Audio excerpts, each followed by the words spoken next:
Continuamos con la lectura del capítulo número 3 del libro Feminista Yo, escrito por Ana Vázquez Colmenares. Los años 90 y la institucionalización del feminismo. Este segmento corresponde a las páginas 267 a la 277. Empezamos. A finales de los años 80 e inicio de los 90, comenzó el proceso de institucionalización donde el feminismo mexicano comienza a ocupar espacios en los partidos políticos, sindicatos, en el gobierno, en los claustros académicos y en los medios de comunicación.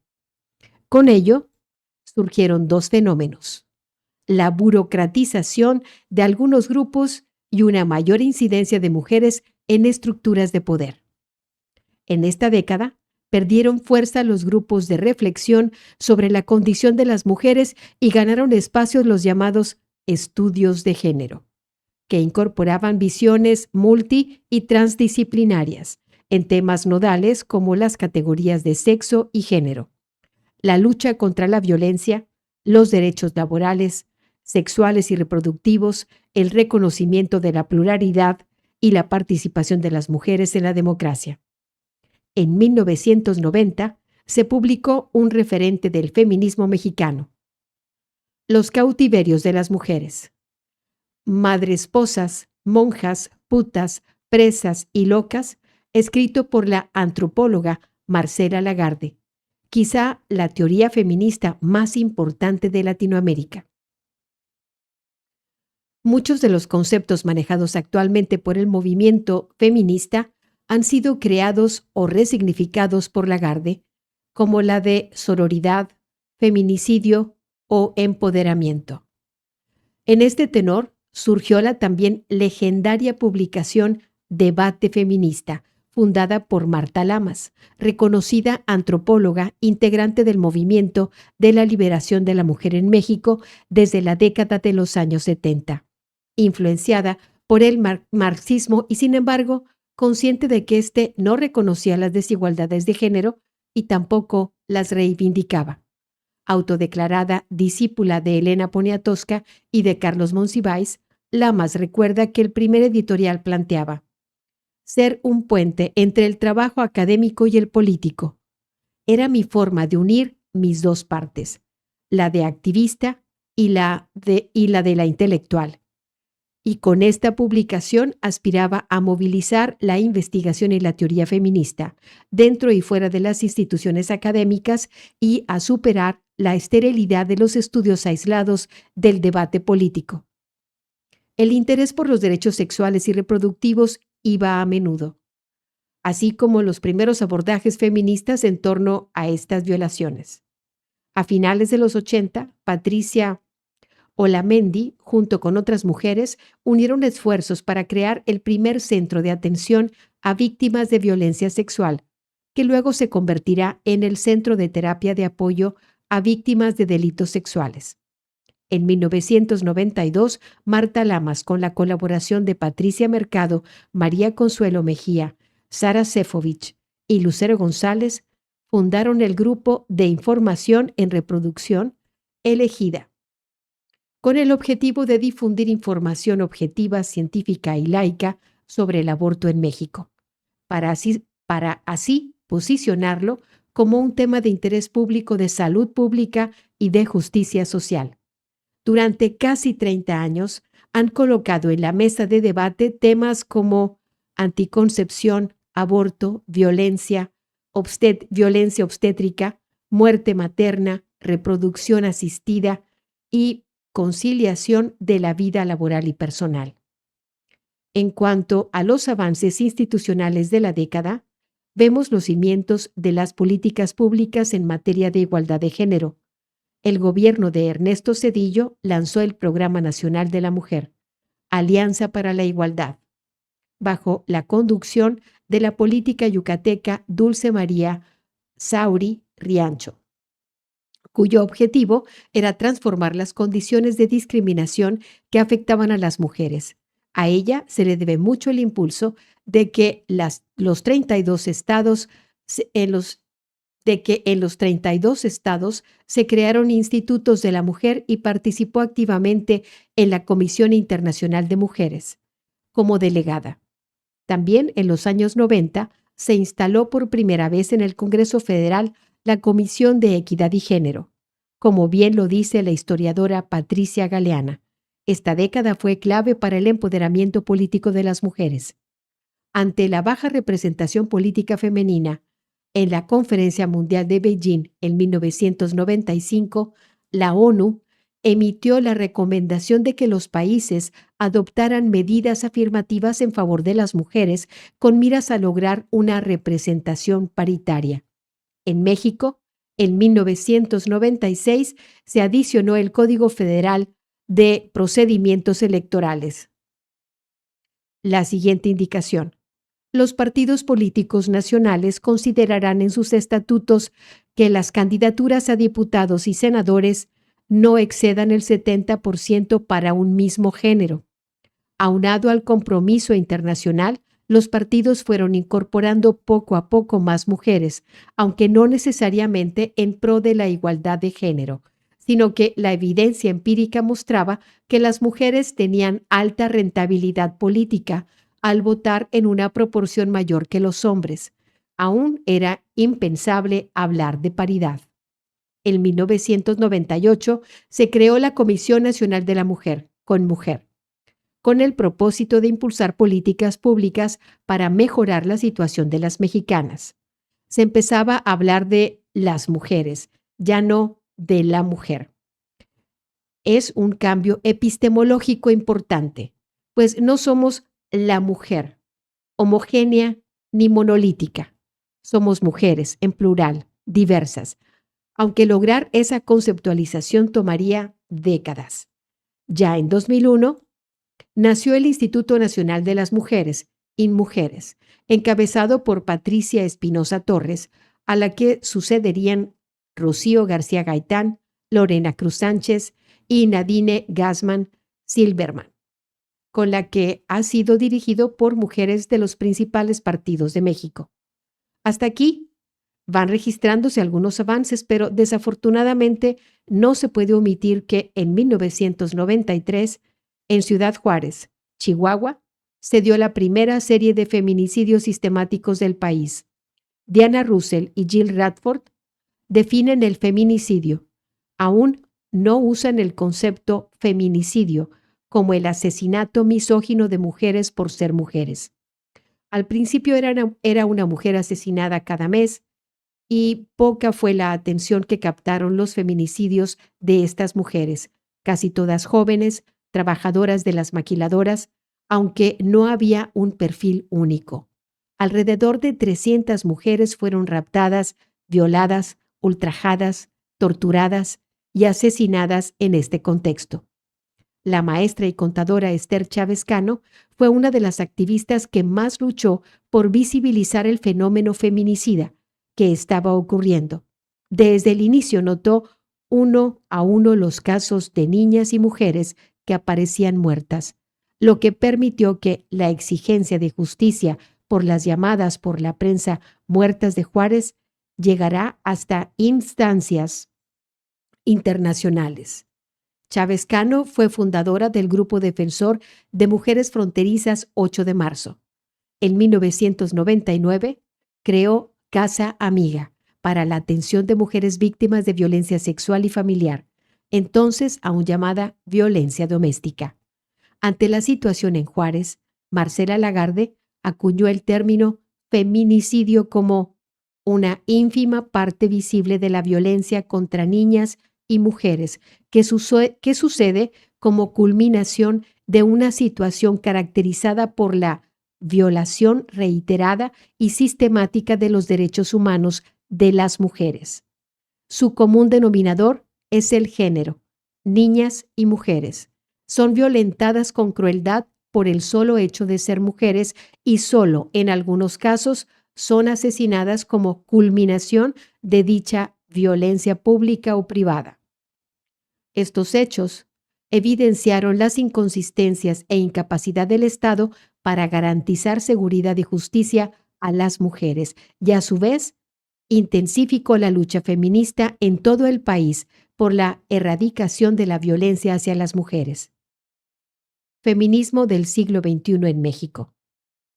Con la alternancia democrática, como mencionamos, nació el Instituto Nacional de las Mujeres en 2001, con lo que tanto a nivel federal como estatal se inició la introducción de políticas públicas con enfoque o perspectiva de género en México.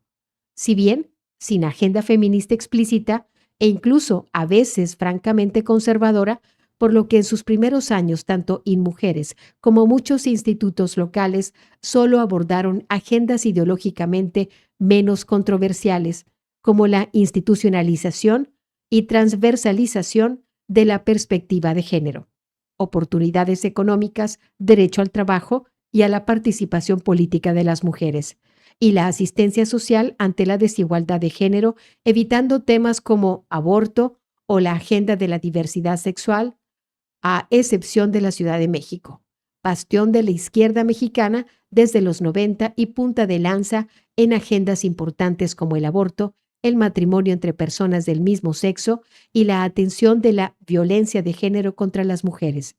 El InMujeres Ciudad de México fue presidido por Patricia Olamendi Torres, Gabriela Delgado Ballesteros, Isabel Bolina Warner, Luz Rosales Esteva, Marta Lucía Micher Camarena, Beatriz Santamaría Monjarás, Teresa Inchaustegui Romero.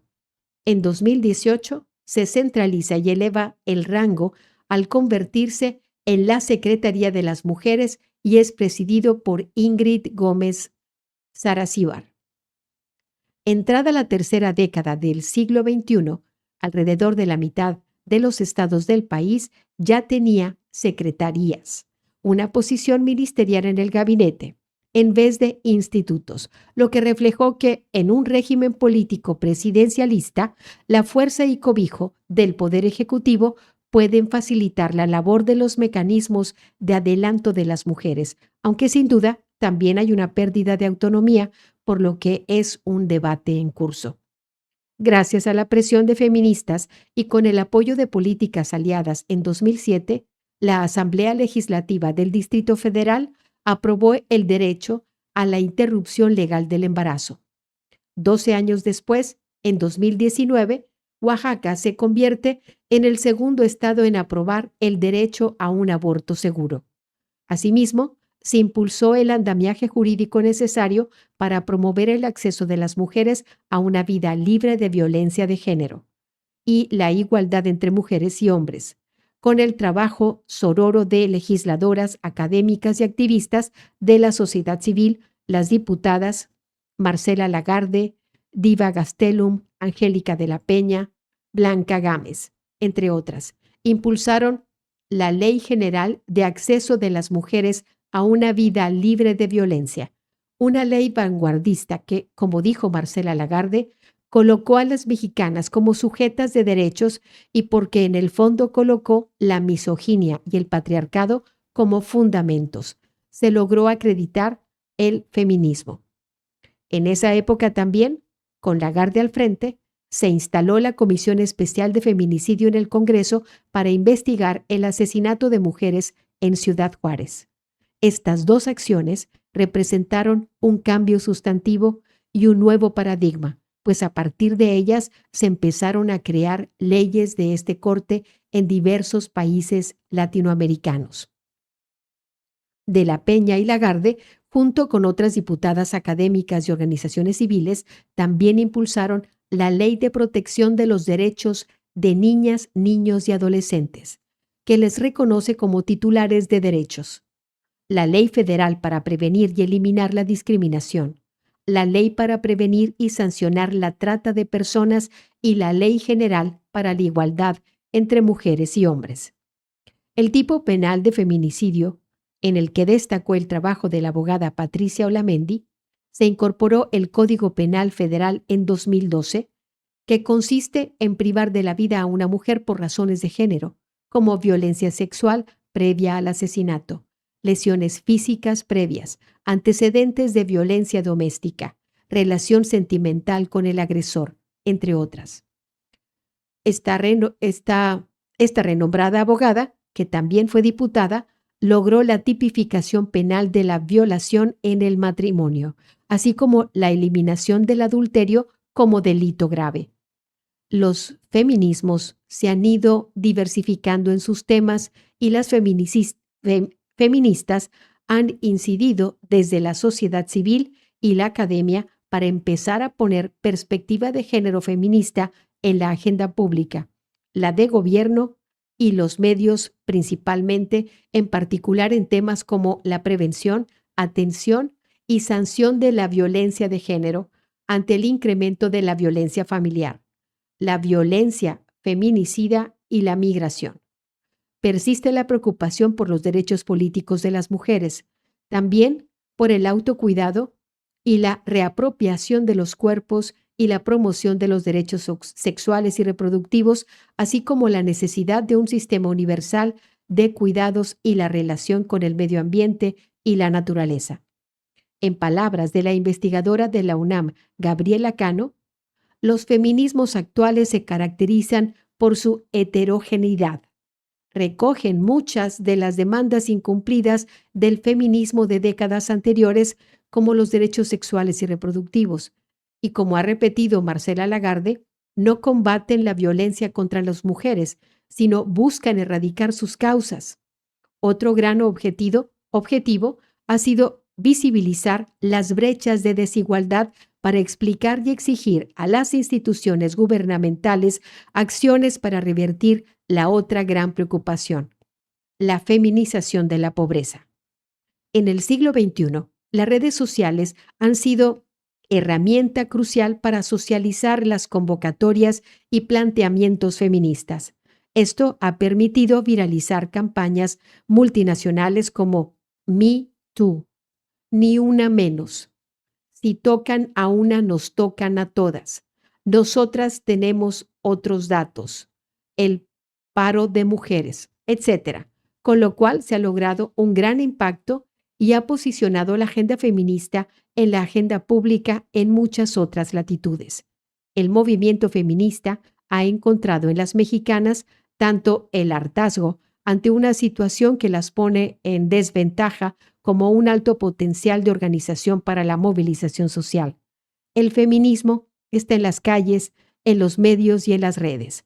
Algunas veces llega diluido, pero existen diferentes corrientes.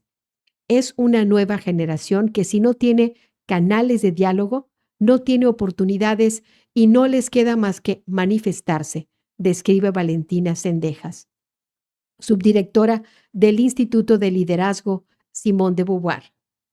En este siglo, el feminismo se ha diversificado aún más. Han surgido grupos que no solo han integrado a activistas sociales y académicas, sino también a funcionarias públicas, políticas, periodistas, empresarias y líderes de opinión, los cuales están impulsando cambios dentro y fuera de las estructuras.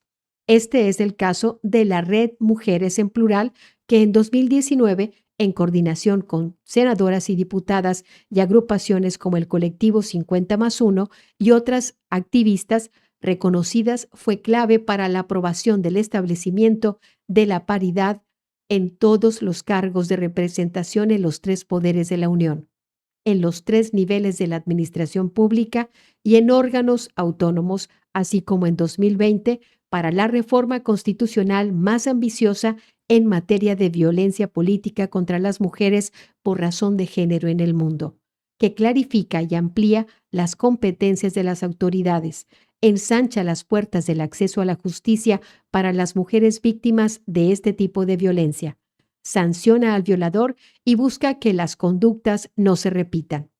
Nacieron nuevas organizaciones feministas como Nosotras Tenemos Otros Datos y las Constituyentes MX.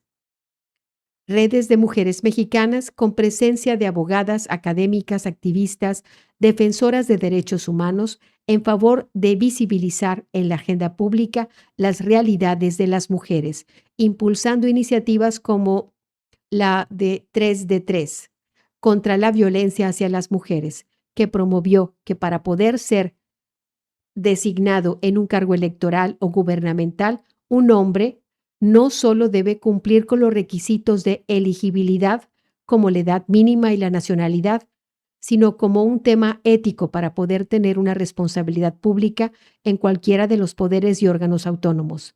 Estos tres requisitos adicionales son no ser deudor de pensión alimentaria, no ser un agresor sexual, incluyendo el acoso y el hostigamiento sexual, ni haber ejercido violencia familiar.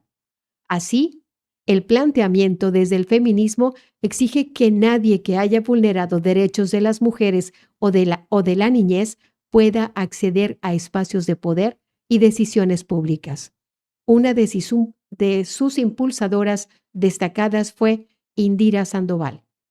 Y si bien en las últimas décadas el andamiaje jurídico y el discurso político han incluido las demandas de las mujeres promoviendo la igualdad entre mexicanas y mexicanos, el gran reto para el feminismo en México sigue siendo hacer realidad la igualdad sustantiva y detener las violencias contra mujeres y niñas. Se han intensificado las campañas y marchas contra las violencias, pero falta lograr el cambio sociocultural que haga posible una sociedad que de raíz erradique la violencia simbólica, la misoginia y el machismo. Además, dentro de un enfoque de derechos humanos, se requiere una auténtica transversalización de la perspectiva de género feminista como elemento sustancial de cualquier política, acción, discurso, estrategia, agenda, presupuesto, sentencia, dictaminación, estudio y análisis. Solo así podremos erradicar las causas de la desigualdad basada en la diferencia sexual. Y hasta aquí el capítulo número 3 del libro Feminista Yo, escrito por Ana Vázquez Colmenares.